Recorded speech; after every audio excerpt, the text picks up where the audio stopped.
বউর উপর আবার কার নজর পড়লো? মন্টুর বউর উপর তো লেওড়া নজরটা আমারই ছিল। আমার নজর থাকতে বাড়া তারপরেও মন্টুর বউকে আবার কে ঠাপিয়ে দিল, সামনে পিছনে বাড়া কিছুতেই তো বাদ দিল না। না লেওড়া ব্যাপারটা তো আমার বেশ ভালো লাগলো না শুনে। মালটাকে বাড়া আমি ঠাপাবো ঠাপাবো করছিলাম অনেকদিন ধরে, কিন্তু কোন ছানকির ছেলে লেওড়া বাড়ি ঢুকে বাড়া ঠাপিয়ে দিয়ে চলে গেল। আমার মনের আশা কেলা আর পূরণ হলো না, আর বড় ভাল লাগে না। বড়া এই বছর একটা মাল পটাচ্ছিলাম, বড়া লাইন দিচ্ছিলাম, তাকেও কেলা কে ঠাপিয়ে দিয়ে চলে গেল। দাদু ও দাদু, দাদু ও দাদু, তুই কথা বলতো না কেন দাদু? কি হয়েছে বে ছোড়া, ওকে চুদা দাদু দাদু করে গান মারাচ্ছিস?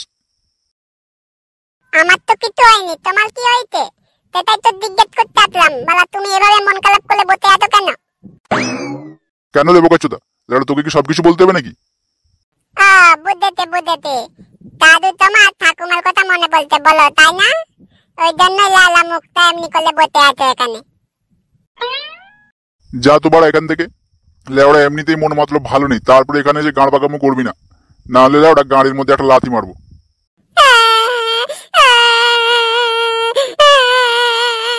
তোর আবার কি হলো বেগুত মানে ছেলে, প্যা প্যা করে কাঁদতে শুরু করে দিয়েছিস? দাদু তুমি লালা ভালো না, তুমি আমাকে বকা দিলে, আমি বাবাকে বলে দেবো। বাবা তুই, আমি বাবাকে সব বলে দেবো।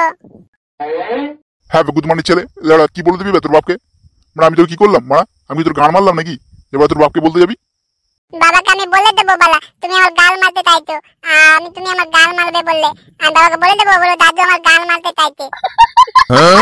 হ্যাঁ বেগুত মানে ছেলে, লেওড়া আমি কখন বললাম বে যে তোর গান মারবো? তোর বাপ লেওড়া ঢ্যামনা হলেও এই বয়সে কেলা এতটা পাকেনি, আর তুই তো লেওড়া বাপের চেয়ে কেলা বেশি পেকে গেছিস। মারা কোন দিন পচে পড়ে যাবি মারা কিছুই বুঝতে পারবি না। কানকে ছেলে কেলাতোটা মাল, ঠাকুমাকে থাপিয়ে থাপিয়ে মেরে ফেলে, এখন লেওড়া ঠাকুমার জন্য মন খারাপ করে মাঠে এসে বসে আছে বাড়া। হ্যাঁ বে বোকাচোদা, লেওড়া তোর ঠাকুমাকে তুই দেখেছিস বাড়া?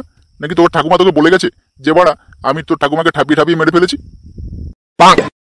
ঠাকুমাকে যদি লেওড়া থাপিয়ে থাপিয়ে না মেলে তো তাহলে বালা ঠাকুমা তোমার চেয়ে আগে মরলো কেন বালা? আমার ঠাকুমার চেয়ে তো লেওড়া তুমি বলো তোমার তো আগে মরা উচিত, কিন্তু লেওড়া তোমার থাপনে তালাতে আমার ঠাকুমা লেওড়া আগে মরে গেলে তোমার চেয়ে, বা ঠাকুমার মুখটা আর দেখতে পেলাম না। হ্যাঁ বে গুদমানি ছেলে, লেওড়া বাড়িতে তো তোর ঠাকুমার এত বড় করে একটা ছবি তোলা আছে, লেওড়া ওখান থেকে দেখতে পাস না লেওড়া তোর ঠাকুমাকে? ছবিটা দেখলে হবে বান্তত, ছবিতে দেখা আর রিয়েলিটিতে দেখা বালা অনেক আলাদা। ছবিটা দেখলে যদি ঠাকুমাকে দেখা হয় তাহলে বালা তুমি এখানে এসে মন খারাপ করে বসে আছো কেন? নাকি বালা তুমি এখানে হ্যান্ডেল মারতে এসেছো? আচ্ছা দাদু ভাই, তুই বাড়া একটা কথা বলতে পারবি? আমি এখানে তো ঠাকুমার কথা নিয়ে চিন্তা করছি না, এখানে আমি একটা খুব টেনশনে আছি। কিসের টেনশন বালা তুমি বলো? আমি বালা ফাটা এখনো তোমার লাঠি বালা বেঁচে আছি, আমি থাকতে বলে তোমার আবার কিসের টেনশন? তুমি বলো বালা আমাকে, আমি তোমার টেনশন এখনই কালে দূর করে দেবো। টেনশনটা হচ্ছে গিয়ে ওই যে মন্টু দাদুর বউ, ওই যে বিধবা বুড়িটা আছে না, ওকে লেওড়া গিয়ে কাল রাত্রে ঠাপিয়ে দিয়ে চলে গেছে। ওটা বাড়া তুই একটু খবরটা নিতে পারবি? কে বাড়া ওই বুড়িকে ঠাপালো? ওই বুড়িটাকে আবার কে ঠাপালো বালা? কে ঠাপালো সেটাই তো বাড়া জানি না, ওটাই তো কালা তোকে খবরটা নিতে বলছি। তুই বাড়া পারবি খবরটা আনতে? হ্যাঁ দাদু পারবো, পারবো না কেন বালা? আমি বালা এমন কোনো কাজ আছে যেটা বালা পারি না?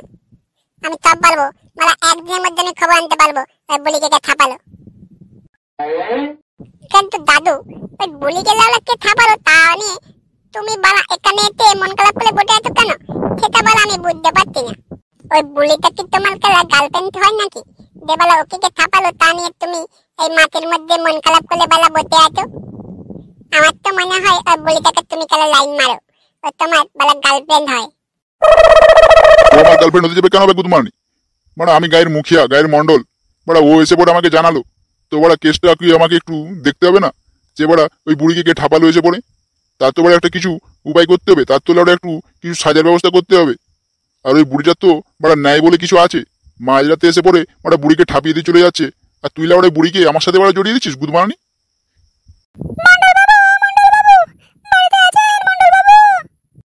কে? তোমার আবার কি হলো? আর তুমি ওইভাবে হাঁটছো কেন? সোজা হও। সোজা তো হতে পারছি না, আমি রাত থেকে সোজা হতে পারছি না, আমি একবারে বেঁকে গেছি পুরো। আজকের ভিডিওটা আমরা এখানেই শেষ করলাম।